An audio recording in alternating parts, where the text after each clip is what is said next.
Unraveling the Mystery, Understanding Diaphragm.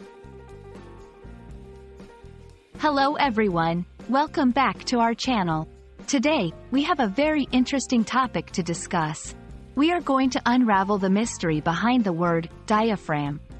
Whether you are a student, a professional, or just someone keen on learning English, this video is tailored just for you.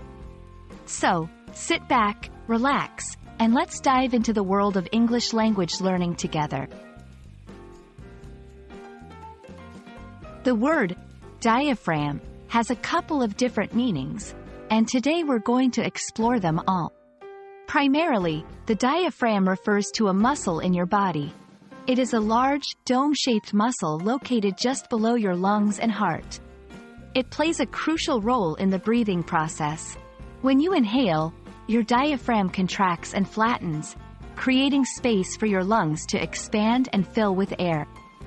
Conversely, when you exhale, your diaphragm relaxes and returns to its dome shape, pushing air out of the lungs. In addition to its biological meaning, diaphragm can also refer to a device or a partition. For instance, in photography, a diaphragm is a part of a camera that controls the amount of light entering through the lens. Similarly, in engineering and architecture, a diaphragm may refer to a wall or a partition that adds stability and strength to a structure. Now that we've understood what a diaphragm is, let's see how we can use this word in a sentence. 1. The singer took a deep breath, engaging her diaphragm, before hitting the high note. 2. The photographer adjusted the diaphragm of his camera to capture the perfect amount of light.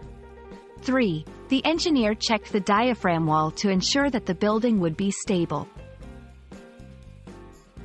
As you can see, depending on the context, the word diaphragm can be used in various fields such as medicine, photography, and engineering. And there you have it, folks. A comprehensive guide to understanding the word diaphragm. We hope that this video has been informative and helpful in expanding your English vocabulary. Don't forget to practice using the word in sentences to make sure it sticks. If you have any questions or need further clarification, feel free to drop a comment below. Until next time, keep learning and keep growing. Happy learning, everyone!